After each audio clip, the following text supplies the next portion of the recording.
मैं माँ हूं, धरती माँ।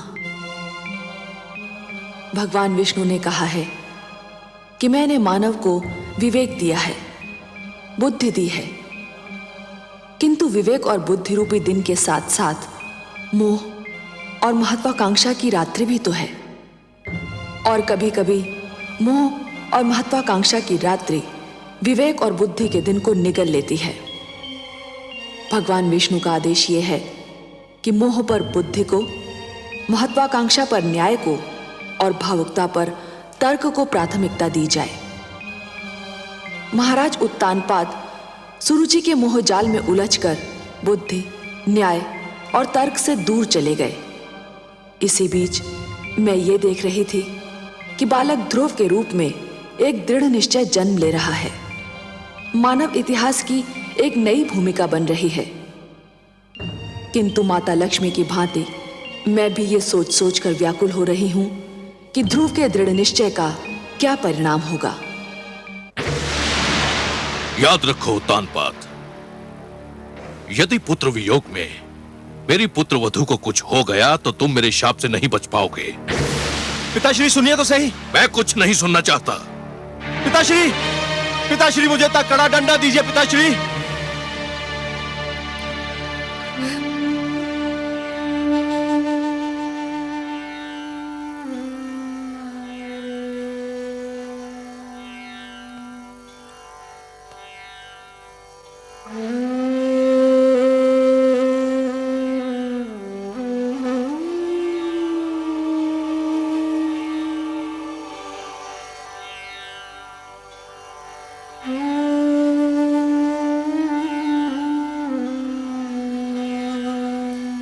आपने सत्य ही कहा पिताश्री। मैं ना तो अच्छा राजा बन सका, ना अच्छा पति और ना ही अच्छा पिता। मुझे दंड मिलना ही चाहिए।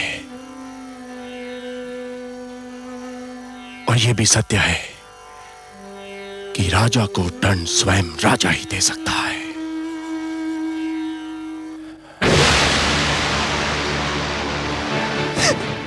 नहीं स्वामी, ये आप क्या कर रहे हैं? छोड़ दो, मुझे मर जाने दो। मेरे अपराध का यही दंड है, यही मेरा प्रायश्चित है। नहीं, पाप अपराध का प्रायश्चित नहीं होता। आत्महत्या पाप है और मैं आपको एक कदापि नहीं करने दूंगी।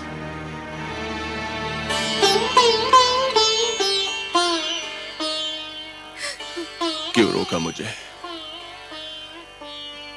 मुझे मर क्यों नहीं जाने दिया? क्यों रोका मुझे? मेरी आंखों से बहने वाले पुत्र वियोग के अश्रुओं को तो आप पोंछ ना सके। मेरी मांग का सिंदूर पोंछ देना चाहते थे। गोद सूनी हो गई, मांग भी सूनी कर देना चाहते थे। पुत्र के लौटने की तो मैं प्रतीक्षा कर सकती हूँ। आपको कुछ हो जाए तो मैं क्या करूंगी? तो फिर मैं क्या करूं? मुझ में तो इतनी शक्ति भी नहीं है कि तुमसे क्षमा याचना कर सकूं। ऐसा ना कहिए महाराज। जब ऐसा ही है तो ऐसा क्यों ना कहूं? दोष तो मेरा ही था और दंड तुम भोग रही हो। पिताश्री ने आकर मेरी आंखें खोल दी, पर दुख तो इस बात का है कि आंखें तब खुली जब समय बीत चुका था। वर्षा तब हुई जब खेती सूख चुकी थी। अब भी समय है महाराज। पुत्र ध्रुव अभी दूर तक नहीं गया होगा। तो फिर ठीक है, मैं स्वयं जाऊंगा अपने पुत्र की खोज में। मैं स्वयं खोजूंगा अपने पुत्र ध्रुव को।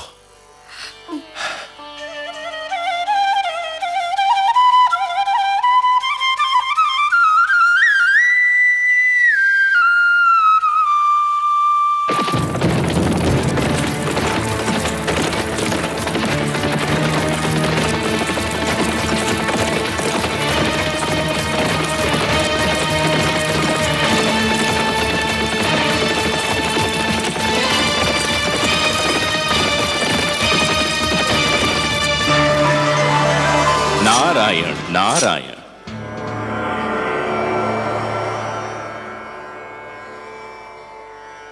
आज बहुत प्रसन्न दिखाई दे रहे हैं देवर्षि। प्रसन्न क्यों ना हूं सर्वेश्वर। धरती पर जब कोई अनुपम घटना घटती है तो मन इस प्रकार से खिल उठता है मानो बसंत बयार बहने से मधुबन। और आज तो मैंने वो दृश्य देखा जिसे देखकर मैं आनंद विभोर हो उठा। मुझे ज्ञात नहीं था कि कभी कभी किसी के कड़वे वचन भी कानों में अमृत रस घोल दिया करते हैं। तो अपनी प्रसन्नता हमसे नहीं बांटेंगे देवर्षि? आपसे क्या छिपा सकता हूं, आप तो विश्वव्यापी हैं। परंतु विश्वास कीजिए, आज महाराज मनु ने अपने पुत्र को ऐसी खरी खरी सुनाई कि मेरा मन तो झूम उठा। उत्तानपाद पर सुरुचि की मोह माया का जो रंग चढ़ा हुआ था वो तो ऐसे उतर गया जैसे बरखा की बौछार पड़ने से वृक्ष पे जमी धूल उतर जाती है। मनु ने वही किया जो एक परिवार के सर्वे सर्वा को करना चाहिए था।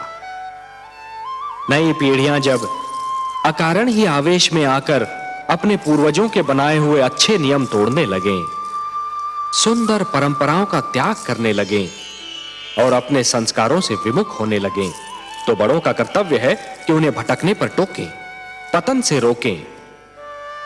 जिस प्रकार एक अंकुश मदमस्त हाथी को अनियंत्रित होने से रोकता है, उसी प्रकार बड़ों का उपदेश छोटों को भटकने से रोकता है।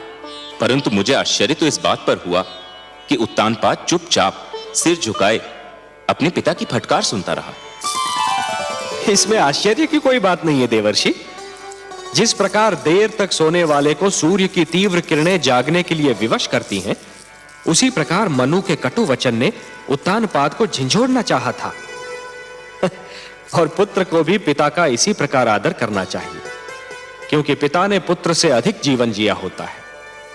पिता के अनुभव पुत्र के अनुभवों की तुलना में कहीं अधिक विशाल, अधिक व्यापक और समय की कसौटी पर अधिक खरे उतरे हुए होते हैं। देवर्षि, नवीन पीढ़ियों को भी यह जान लेना चाहिए कि जीवन मार्ग पर उनके पहले के यात्रियों, उनके पूर्वजों के पदचिन्ह उन दीपकों के समान हैं जो उन्हें सही राह दिखाते हैं। मनु ने उत्तानपाद को उचित मार्ग दिखाया। उचित मार्ग? आपकी लीला भी विचित्र है मायापति। आपने ध्रुव को अपनी ही खोज में भेज दिया और उधर महाराज उत्तानपाद ध्रुव की खोज के लिए निकल रहे हैं। और इस बात को आपसे अच्छा और कौन जान सकता है कि ध्रुव का आप तक और उत्तानपाद का ध्रुव तक पहुंचना कितना कठिन है। कठिनाइयां ना हो तो मानव जाति में चुनौतियां स्वीकार करने की क्षमता ही समाप्त हो जाए। हर पग पर सरलता मिली तो मानव जीवन बहुत कठिन हो जाएगा देवर्षि। जूझने दीजिए उन दोनों को अपने संघर्षों से। उन्हें पता तो चले कि जीवन की कठिनाइयों से हर व्यक्ति को स्वयं ही उलझना पड़ता है और स्वयं ही उनके समाधान ढूंढने पड़ते हैं। वह तो ठीक है प्रभु, मुझे महाराज उत्तानपाद की चिंता नहीं है। वो तो ध्रुव की खोज में निकले हैं। ध्रुव किन मार्गों पर जा सकता है, किन क्षेत्रों में जा सकता है, इसका ज्ञान है उनको। उन्हें किसी मार्गदर्शक की आवश्यकता नहीं है। मुझे चिंता ध्रुव की है प्रभु। वो तो आपकी खोज में निकला है। उसे तो अपने नगर के मार्गों का ज्ञान नहीं है, तो फिर क्षीरसागर के मार्ग का क्या ज्ञान होगा प्रभु? प्रश्न यह उठता है कि ध्रुव का मार्गदर्शन कौन करेगा? आप करेंगे देवर्षि। ध्रुव का मार्गदर्शन आप करेंगे। मैं? हां, आप। वैसे भी सारे विश्व को विष्णु का पता तो आप ही बताते हैं। इन तीनों लोकों में आपसे बड़ा मार्गदर्शक और कौन हो सकता है मुनिवर? ध्रुव का मार्गदर्शन आप ही को करना होगा। आपका कथन मेरे लिए आदेश के समान है प्रभु। तो फिर अपना कार्य सिद्ध कीजिए। महादेवी लक्ष्मी भी व्याकुल हैं ध्रुव के लिए। उनकी अशांति दूर कीजिए। किंतु माता हैं कहां? माता है ना। ध्रुव का कष्ट उनसे सहन नहीं हो रहा था देवर्षि, इसलिए धरती पर गई हैं उसे भोजन कराने। परंतु समस्या यह है कि उसे तो भोजन की भूख ही नहीं है, उसे तो केवल हमारे दर्शन की प्यास है, और वह प्यास उसका मार्गदर्शन करके आप ही तृप्त कर सकते हैं मुनिवर। ठीक है प्रभु, यदि आप ये चाहते हैं कि आप भी मेरी परीक्षा लें तो ऐसा ही सही। मैं चेष्टा करूंगा कि ध्रुव उस मार्ग पर चले जो उसके लिए शुभ हो, मंगलमय हो। नारायण नारायण।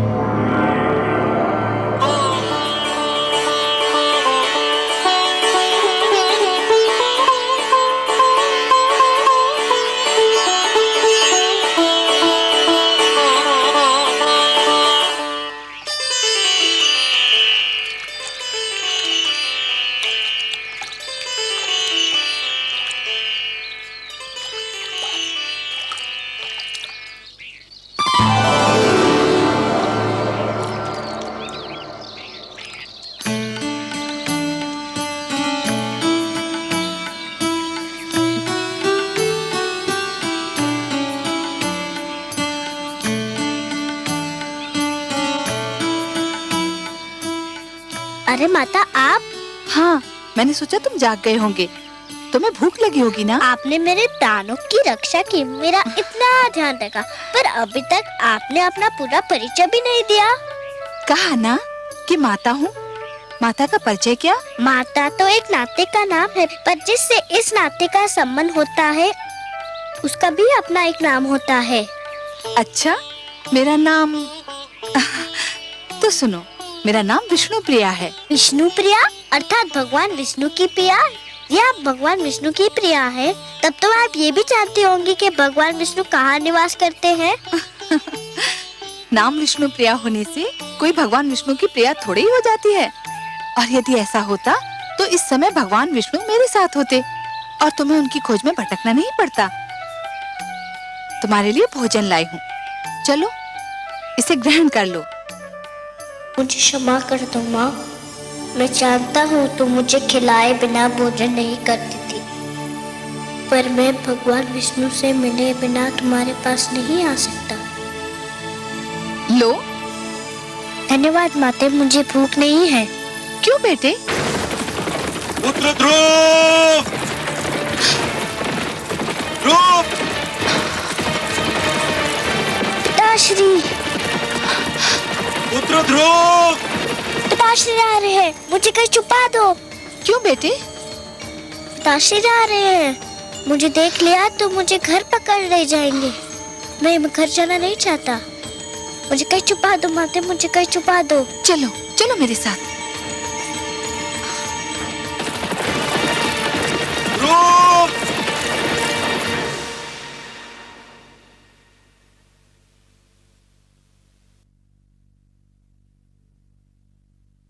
राजा ध्रुव कहाँ चले गए हैं माते? जहां भी गया हो, तुझे क्या करना है? मेरे लाल, जिस दिन तेरा जन्म हुआ था उसी दिन मैंने स्वप्न संजो लिया था कि राज मुकुट सिर्फ तेरे ही सर पर रखा जाएगा। उसी दिन मैंने मन में ठान ली थी कि राज सिंहासन पर सिर्फ तू ही बैठेगा, चाहे उसके लिए मुझे कुछ भी करना पड़े। भगवान की अपार कृपा है कि मुझे कुछ नहीं करना पड़ा। ध्रुव स्वयं ही चला गया। तेरी राह का एक ही कांटा था, वो भी दूर हो गया। परंतु पिताश्री तो उन्हें ढूंढने गए हैं। ढूंढने नहीं गए हैं पुत्र, ढूंढने का स्वांग रचा रहे हैं। नहीं तो संसार कहेगा कि पिता को पुत्र की चिंता ही नहीं। वास्तव में वो प्यार तो तुझसे करते हैं, और वो भी इसलिए कि तू मेरा पुत्र है। अब शीघ्र ही भोजन समाप्त कर ले, हमें बहुत से कार्य करने हैं।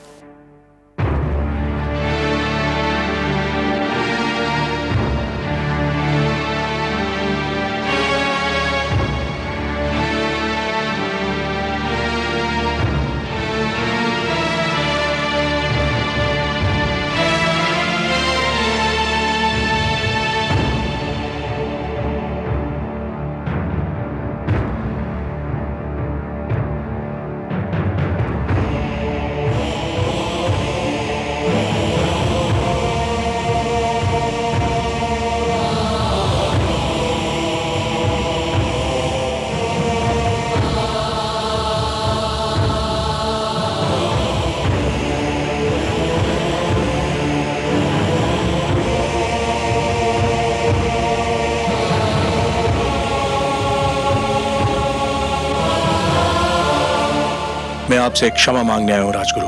क्षमा? मुझसे क्षमा? किस बात की क्षमा?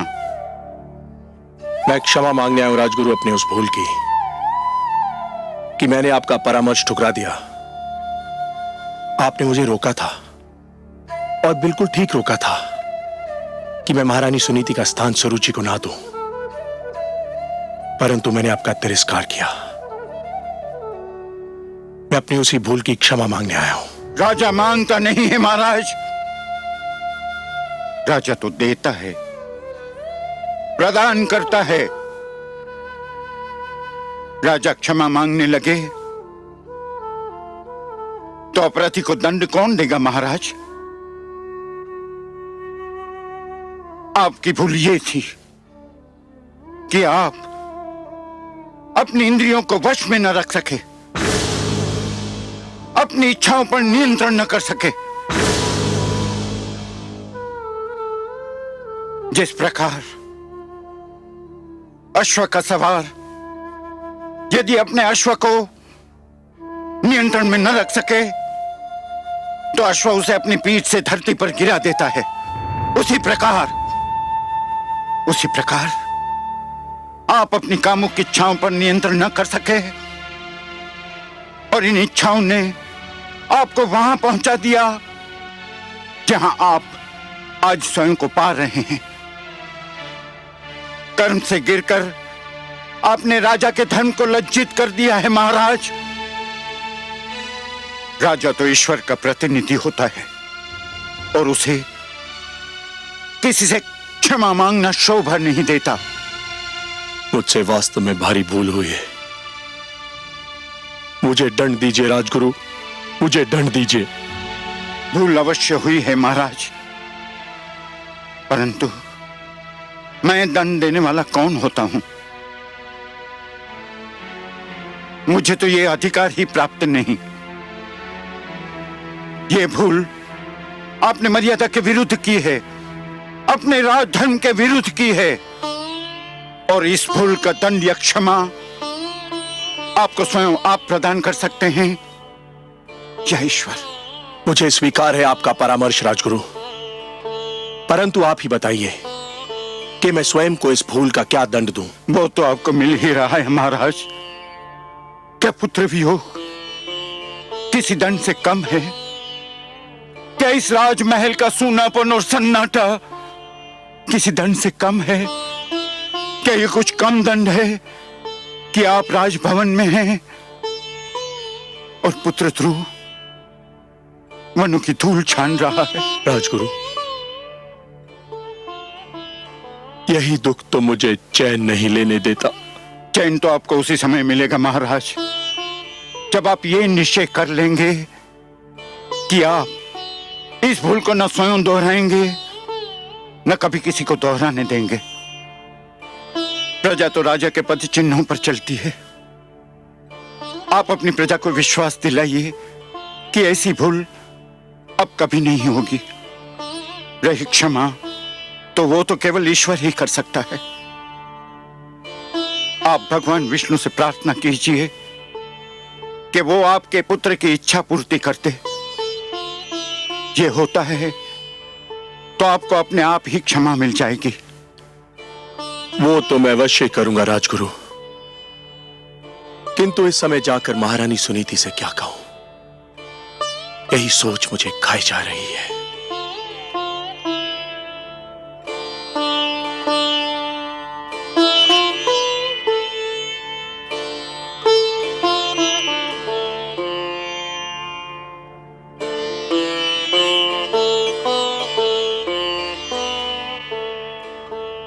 कुछ तो खा लीजिए महारानी जी।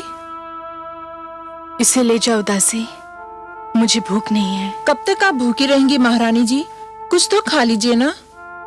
कैसे खाऊं?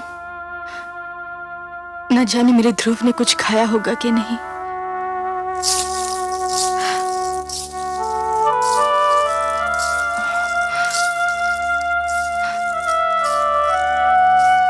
मेरा पुत्र महाराज? नहीं, कहीं नहीं मिला। मैंने सारा क्षेत्र छान मारा, उसका कहीं पता नहीं चला।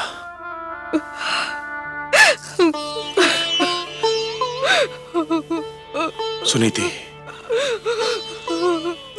ये सब मेरा ही किया धरा है। दिग्विजय उत्तानपाद अपने अनंतपुर में पराजित हो गया। सरुचि के मोह जाल में आकर हमने आप पर और अपने पुत्र ध्रुव पर बड़ा ही अन्याय किया है। ऐसा ना कहे महाराज, ये सब मेरे भाग्य का खेल है। एक बार और चेष्टा करके देख लेते हैं। इस बार मैं भी आपके साथ चलूंगी। वनों में, पहाड़ियों में, घाटियों में, हर जगह उसे पुकारूंगी। कभी तो सुनेगा अपनी माँ की करुणा भरी पुकार, कभी तो सुनेगा। एक महारानी होकर आप भटकती फिरे, नहीं, ये उचित नहीं है। महारानी सुनीति एक कदापि उचित नहीं है। एक महारानी के लिए उचित नहीं, एक माँ के लिए तो उचित है। पुत्र ठोकरे खाता फिर रहा हो तो माँ को महल में चैन कैसे मिलेगा? देर हो गई तो वो हमसे और दूर चला जाएगा।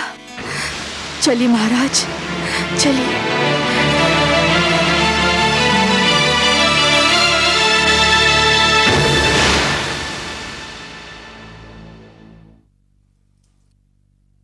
महारानी, महारानी, सब बना बनाया खेल बिगड़ गया। शुभ शुभ बोल बावली, कौन सा खेल बिगड़ गया?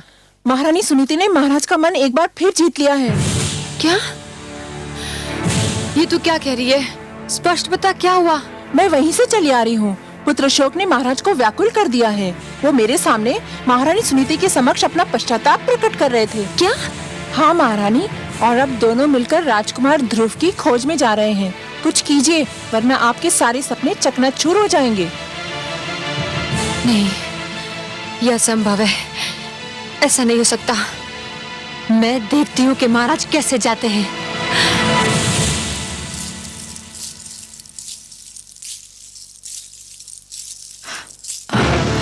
आप कहाँ जा रहे हैं महाराज? क्यों?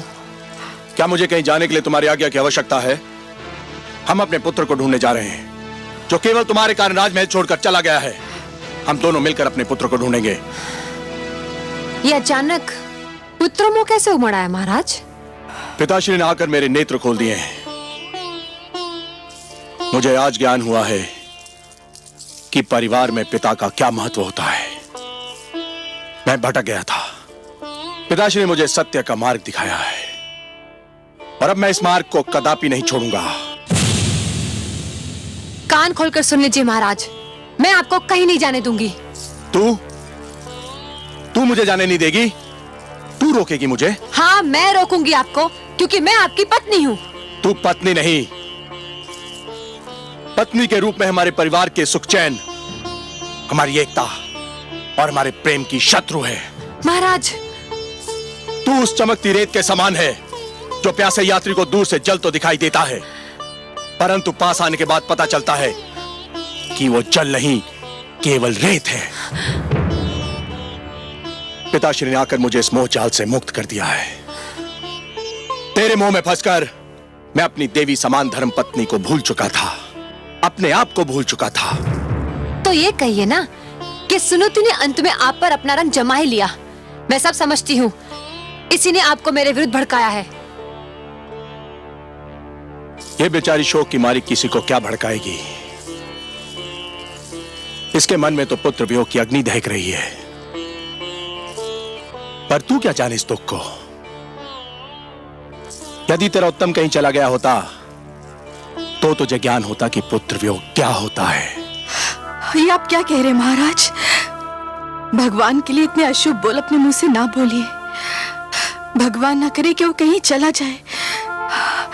वो केवल आपका ही नहीं, मेरा भी पुत्र है। उसने मेरी कोख से जन्म नहीं लिया तो क्या हुआ? माता कहकर तो वो मुझे भी पुकारता था।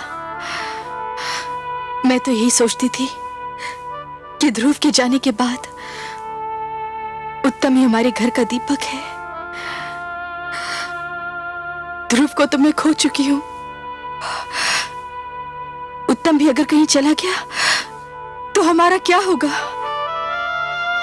देख लिया तुमने, ये है माता, ऐसी होती है ममता।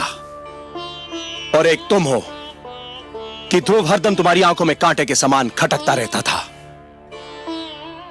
तुम यही चाहती थी ना कि ये राजमहल तुम्हारा हो जाए, यह ऐश्वर्य तुम्हारा हो जाए, मेरे राजकोष, मेरे सिंहासन पर तुम्हारा अधिकार हो जाए।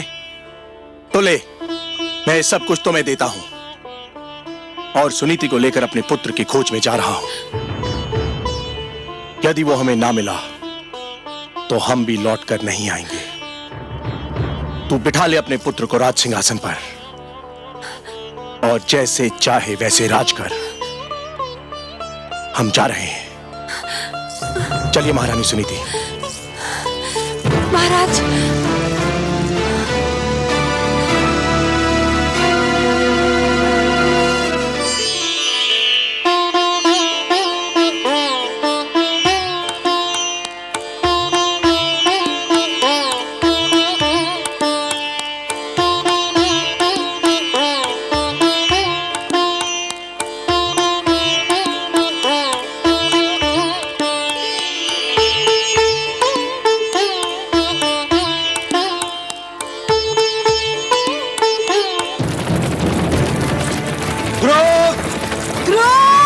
पुत्र ध्रुव! ध्रुव!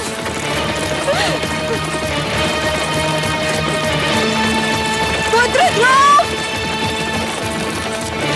ध्रुव! ध्रुव! ध्रुव! पुत्र ध्रुव!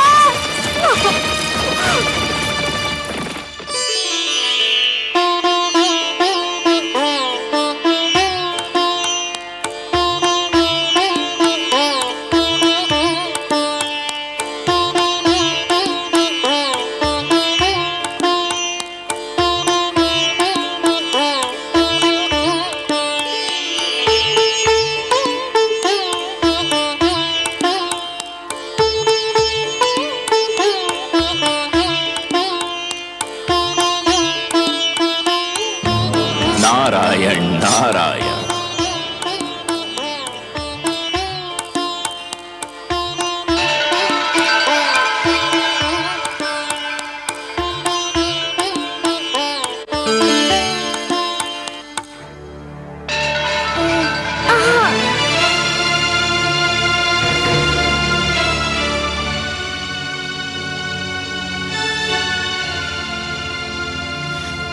बालक, आप कौन है महात्मन? तुम प्यासे हो और मैं तुम्हारे लिए जल लाया हूं। क्या इतना जान लेना पर्याप्त नहीं है? मैं जल पीना नहीं चाहता। मैं भगवान विष्णु से मिलने जा रहा हूँ। बहुत लंबी यात्रा करनी है मुझे। जल नहीं पियोगे तो लंबी यात्रा कैसे करोगे? धर्म की साधना के लिए शरीर की रक्षा करना बहुत आवश्यक होता है बालक। लो, थोड़ा सा जल पी लो।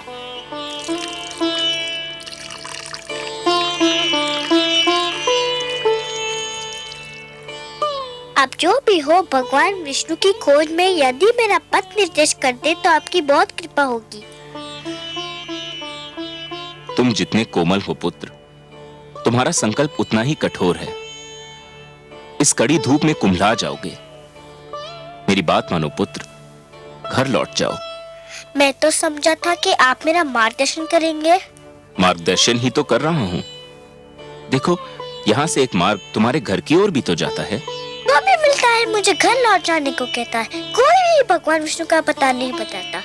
मैं उनसे मिले बिना घर नहीं जाऊंगा। ये जानकर भी नहीं कि तुम्हारी खोज में तुम्हारे माता पिता दिशाएं छान रहे हैं।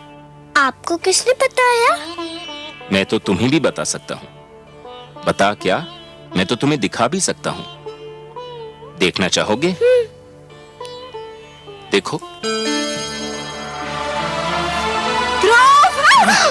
माते!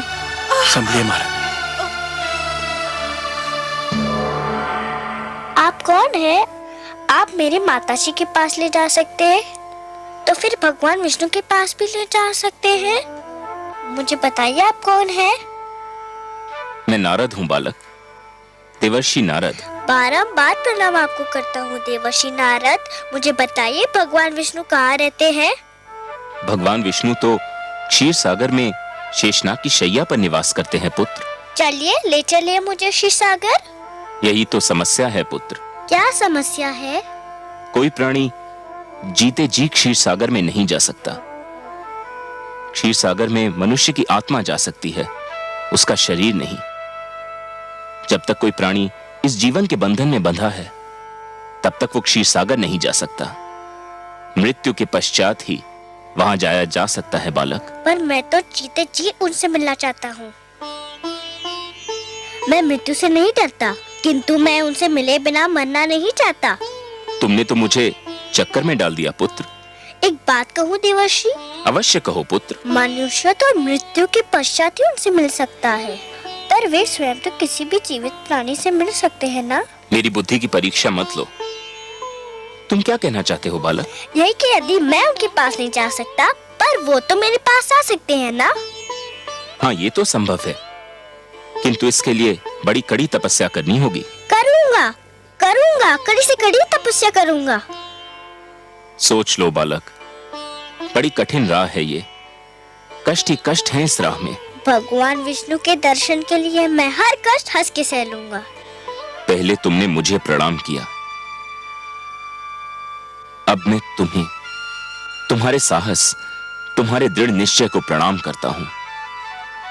इतना छोटा बालक और इतना बड़ा संकल्प, इतना साहस। अच्छा तो सुनो, तुम्हें उस वन में जाना होगा, दूर अंदर तक। वहां जाके तुम्हें एक मंत्र का जाप करना होगा, निरंतर, तार तोड़े बिना। जाप एक पल के लिए भी नहीं टूटना चाहिए। मुझे मंत्र दीजिए। कहो, ओम नमो भगवते वासुदेवाय। ओम नमो भगवते वासुदेवाय। ओम नमो भगवते वासुदेवाय। ओम नमो भगवते वासुदेवाय। ओम नमो भगवते वासुदेवाय। ओम नमो भगवते वासुदेवाय। ओम नमो भगवते वासुदेवाय। ओम नमो भगवते वासुदेवाय। ओम नमो भगवते वासुदेवाय। ओम नमो भगवते वासुदेवाय। देवर्षि, माते प्रणाम।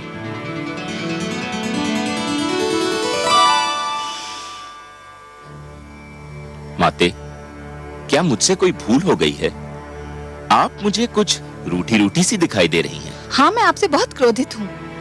आप भी कभी कभी ऐसे उल्टे सीधे काम करते हैं कि मन करता है आपसे कभी बात ही न करूं। मगर माते, नियम तो यह है कि दंड देने से पहले अपराध करने वाले को उसके अपराध के बारे में बताया जाता है। आपने तो मुझे अभी तक नहीं बताया कि मेरा अपराध क्या है। आपसे उत्तर नहीं बन पा रहा है, इसके लिए बातें बना रहे हैं। मैं पूछती हूँ, उस छोटे से बालक को इतने घोर वन में भेजने की क्या आवश्यकता थी, जहाँ हर पग वन्य पशुओं और विषैले सर्पों का संकट है? ओह, तो माता मुझसे इसलिए रुष्ट हैं कि मैंने ध्रुव को वन में क्यों भेज दिया? और नहीं तो क्या, मंत्र का जाप ही तो करना था। वो तो ध्रुव वहाँ भी कर सकता था जहाँ आप उसे मिले थे। एक कोमल काया को इतना बड़ा कष्ट देने की क्या आवश्यकता थी? परंतु माते, जहाँ मैं ध्रुव से मिला था वह एक खुला क्षेत्र था। तो क्या हुआ? नारायण नारायण। माते, आपको तो पता है कि ध्रुव के माता पिता उसकी खोज में निकल चुके हैं। हाँ, मैं जानती हूँ। माते, किसी खुले क्षेत्र में ध्रुव उनकी दृष्टि से बच नहीं पाता। कभी न कभी वह उसे देख ही लेते। यदि वह उसे देख लेते तो फिर घर ले जाने का प्रयत्न करते। यदि वो उसे घर ले जाने का प्रयत्न करते तो मंत्र के जाप का तार टूट जाता। यदि मंत्र के जाप का तार टूट जाता तो ध्रुव की तपस्या भंग हो जाती, और यदि ध्रुव की तपस्या भंग हो जाती तो भगवान विष्णु से मिलने की उसकी मनोकामना पूर्ण न हो पाती। इसलिए मैंने उसे एक ऐसे स्थान पर भेज दिया है जहां उसे कोई देख न सके माते। ठीक है, किंतु तुम जानते हो ना कि ध्रुव मुझे कितना प्यारा है। यदि उसे कोई हानि पहुंची तो माते, मैं उसके भाग्य के लिखे को तो नहीं बदल सकता। मैंने तो वही किया जो मुझे इन परिस्थितियों में उचित लगा। क्या अब भी आप मुझसे रुष्ट हैं? नहीं, परंतु संतुष्ट भी नहीं हूँ। एक बात कहूं माते? कहो। आप जब भी क्रोधित होकर मुझे डांटती हैं तो मुझे बहुत आनंद मिलता है। मुझे यूं लगता है मानो किसी सुंदर मधुवन से मुझ पर फूलों की वर्षा हो रही हो। नारायण नारायण।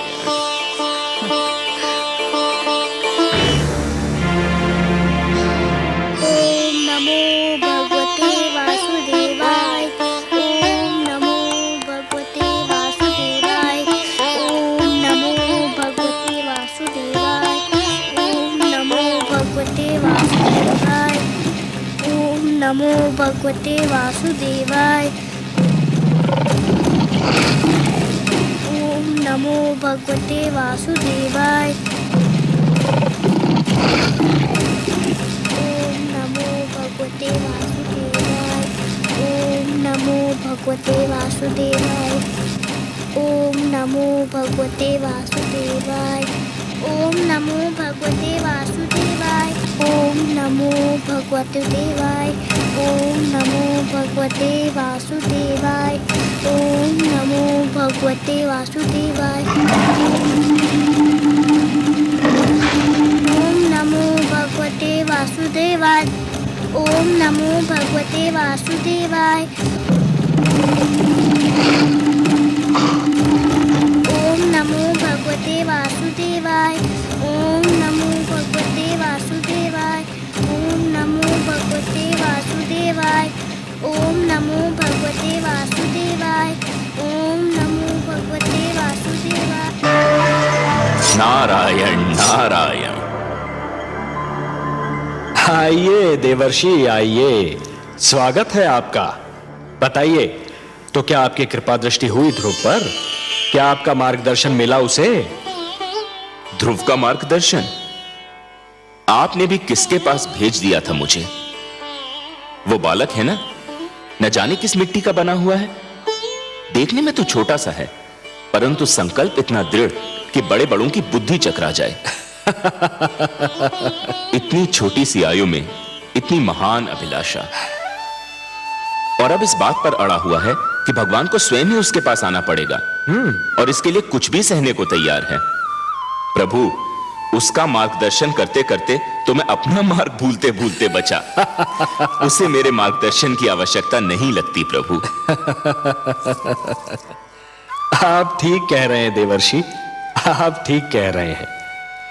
पतंगा जब दीपक पर अपना सर्वस्व न्योछावर करने की ठान लेता है तो केवल एक ही वस्तु उसका मार्गदर्शन कर सकती है, दीपक की लौ और उस पर मर मिटने की इच्छा।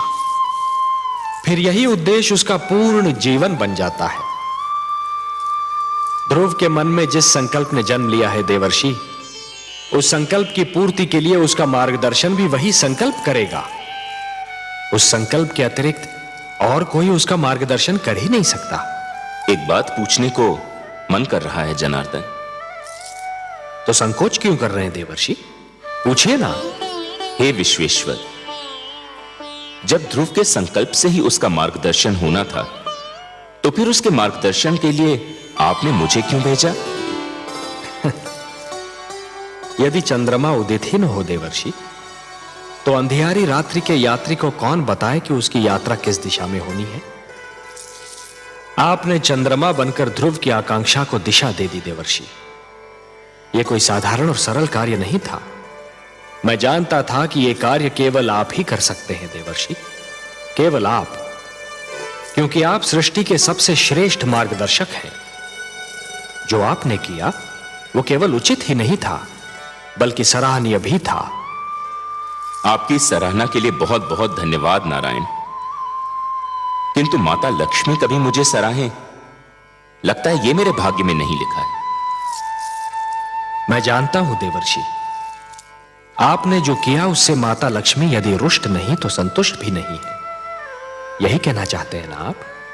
आपसे क्या छिपा है अंतर्यामी? हाँ, माता मुझसे अप्रसन्न है। वो विवश हैं देवर्षि, अपनी ममता के कारण विवश हैं वो। उनसे तो किसी की पीड़ा नहीं देखी जाती, और फिर ये पीड़ा तो उसकी है जिसे उन्होंने स्वयं अपना पुत्र मान लिया है। इसलिए आप पर थोड़ा सा क्रोधित हो गई थी। और फिर क्रोध का प्रदर्शन भी तो अपनों से ही किया जाता है ना देवर्षि। आपको अपना समझती हैं, आप पर कृपालु हैं, इसलिए कभी कभी आप पर अपने क्रोध के पुष्प भी बरसाती रहती हैं। आपको भी तो आनंद मिलता है इससे। आपने मेरे मन की बात कह दी प्रभु। सच पूछिए तो माता के मुख से यदि कटुवचन भी निकले तो उनसे मधु की बूंदें टपकती दीख पड़ती हैं। किंतु माता अभी देवलोक लौटी नहीं क्या? ममता चिंता का दूसरा नाम है। आपने तो ध्रुव को भेज दिया वन में, अब माता का मन तड़प उठा कि कहीं वन के पशु उसे कोई हानि न पहुंचा दे। इस समय वो ध्रुव की रक्षा का प्रबंध करने शिव भार्या पार्वती से मिलने कैलाश पर्वत गई है।